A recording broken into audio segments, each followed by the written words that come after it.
Carissimi tutti, Sawa Bona, le docteur Rondeau depuis le château de Monteriggioni.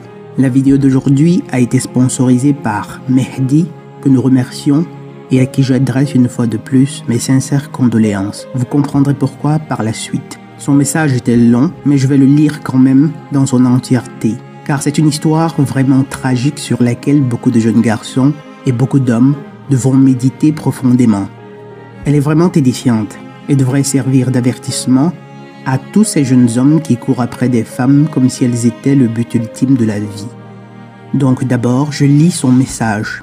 Bonjour cher Rando Redotto, je viens vers toi pour sponsoriser une vidéo dont le thème général sera « Comment aider un proche à se sortir des griffes d'une épouse, compagne, petite amie, en somme, d'une femme perfide et manipulatrice ». Tout d'abord, je dois préciser que j'ai découvert les vidéos MGTOW par l'intermédiaire d'un ami il y a maintenant 4 mois et j'ai dès lors écouté toutes tes vidéos, certaines des dizaines de fois, car j'apprécie vraiment tes formulations et la façon claire que tu as de dénoncer les méfaits du gynocentrisme qui gangrène notre société. Cette découverte s'est faite à un moment de ma vie où je me suis rendu compte de façon encore plus nette de la perfidie féminine. En effet, je venais d'apprendre que mon père, alors sujet à quelques dépressions depuis plus de 2 ans, avait été placé en dispensaire avec l'autorisation de sa chère et tendre femme, qui n'est pas ma mère, sans qu'elle ne se donnât la peine de prévenir ses parents, ses sœurs, sa fille et moi-même, son fils. Car j'ai découvert son placement dans cet établissement en voulant lui rendre visite à son travail pendant la pause déjeuner. Ses collègues m'ont alors appris qu'il avait été placé dans un établissement où il avait déjà séjourné 2 ans auparavant pour une dépression également. Immédiatement, je m'y suis rendu pour le retrouver et j'ai prévenu tout de suite ma famille afin qu'ils soient tous informés. Je l'ai alors trouvé marchant dans les allées du dispensaire. J'ai couru jusqu'à lui et il a dit être content de me voir et m'a dit ne pas se réjouir de sa présence dans ces lieux. Durant la discussion, j'ai cherché à le faire parler des raisons de son mal-être qu'il ne cessait d'attribuer à son travail, mais que je n'ai jamais pu croire tant je connaissais l'attitude perverse de sa femme qui avait dressé leurs 2 filles comme ses 2 petites assistantes contre mon père. Le fait qu'elle n'ait rien dit concernant la rechute de mon père et qu'elle ait cherché à s'en débarrasser le plus vite possible en catimini dans cet asile moyenâgeux m'a instantanément fait penser qu'ayant désormais tout ce dont elle avait besoin, une maison avec un prêt remboursé, une voiture neuve, 2 filles désormais adolescentes, elle n'avait plus à s'embarrasser d'un homme avec qui elle n'avait plus de relations sexuelles, d'après la confidence que mon père avait faite à ma sœur quelque temps avant. Mon père a alors été visité régulièrement par nous, quoique pas beaucoup par mois, je l'admets, car j'avais des nouvelles de lui grâce à ma sœur et ma mère avec qui il n'avait pas de mauvaises relations. Les docteurs de l'établissement lui ont accordé des permissions pour retourner dans son foyer le week-end. Ce fut le cas un premier week-end, puis le dimanche du 2e, j'apprenais en fin de l'après-midi son suicide par pendaison.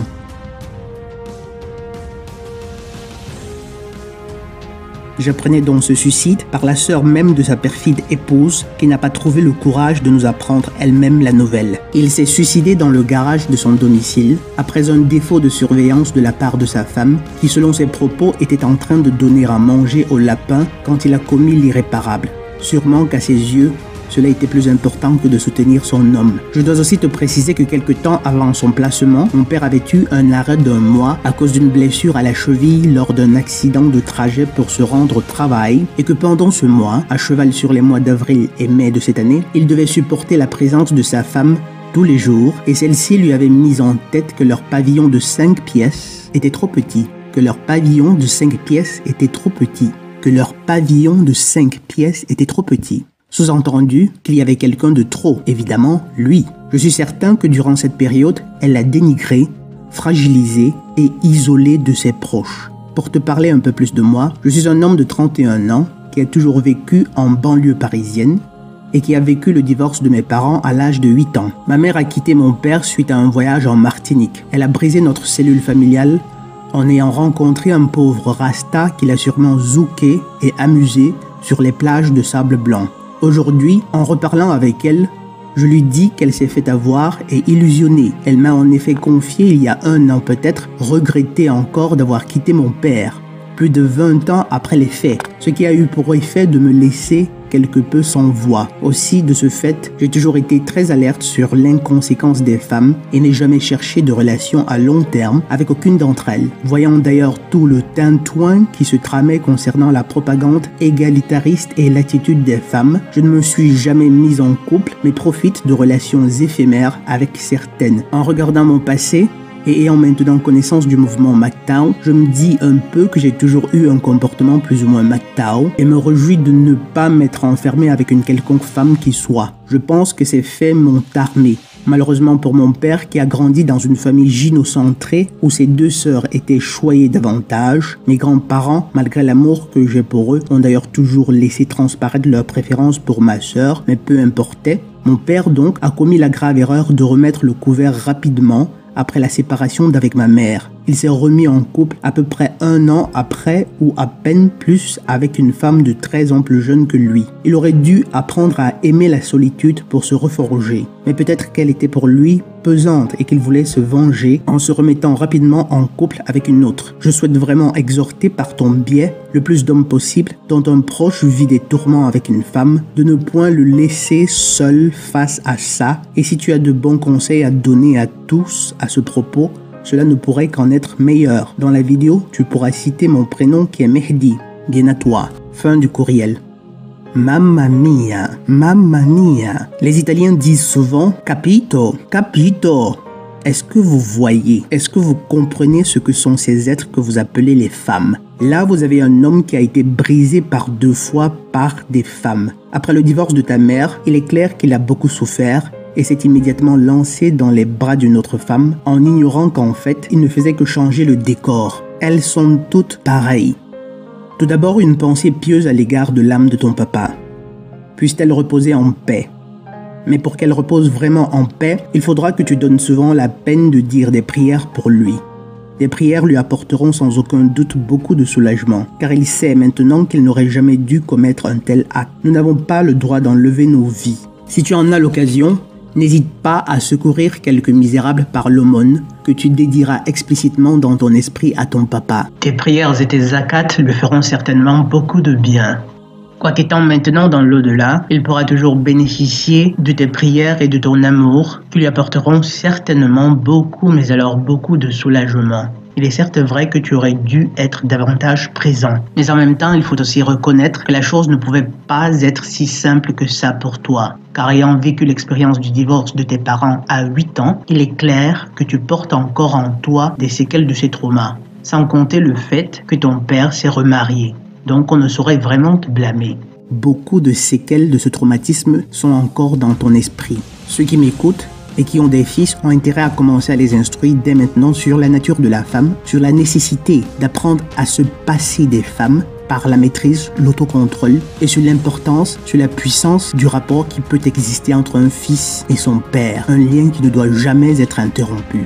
Maintenant, revenons sur ces 2 femmes qui ont détruit la vie de cet homme, en commençant par la deuxième. Mes chers amis, lorsque la communauté MGTOW vous dit que les femmes ne vous aiment pas, ce n'est pas parce que les MGTOW sont des losers, souvent pas très beaux, ou des misogynes radicaux comme beaucoup de détracteurs essayent de vous faire croire.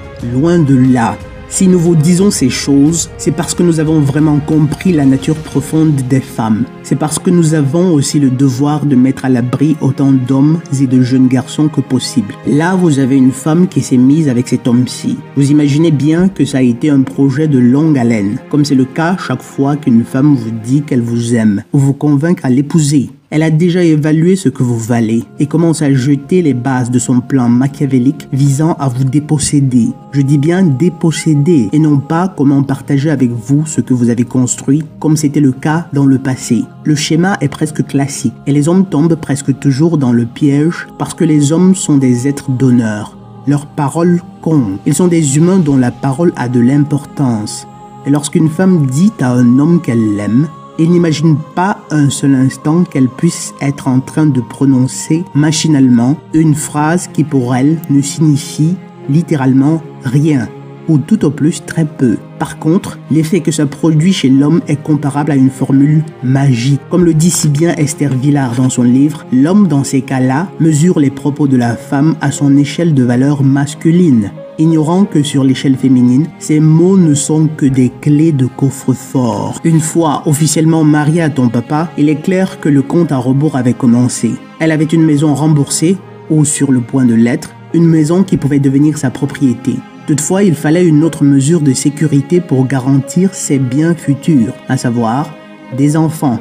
2 avantages. Même s'il devait lui résister au point de la déshériter, il ne pourrait en faire autant pour les enfants. Elle étant la mère de ces derniers, elle est gagnante. En outre, au cas où la victime se rendrait compte de sa malice et déciderait de divorcer, grâce aux enfants, une fois de plus, elle est encore gagnante. Parfois, lorsque vous voyez une femme détester un mari pourtant vertueux, vous vous demandez ce qu'il a bien pu faire, alors qu'il fut un temps où elle a certainement dû l'aimer, car vous pensez que la présence des enfants est un indicateur d'un amour qu'elle aurait autrefois éprouvé. Tout faux. Tout faux, les gars. Ce n'est bien souvent qu'une simple mesure de précaution pour les femmes, ou tout au plus l'impératif biologique, rien à voir avec l'amour. Le plan de ces femmes est très simple, bien ordonnée et littéralement diabolique. Phase 1, elle vous convainc à passer un anneau d'asservissement. Phase 2, elle fait des enfants, peu importe s'ils ne sont pas de vous. En attendant, elle vous en attribue la paternité. Phase 3, elle crée les conditions qui vont conduire au divorce.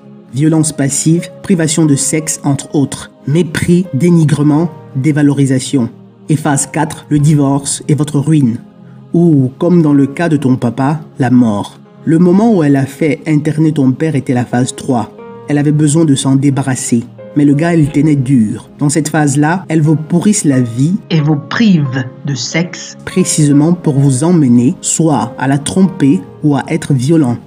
Peu importe, l'essentiel étant d'avoir une bonne raison pour se débarrasser de vous. Je crois que c'est un avantage que les femmes ont pour notre plus grand malheur. Elles peuvent commettre des crimes sans laisser de traces.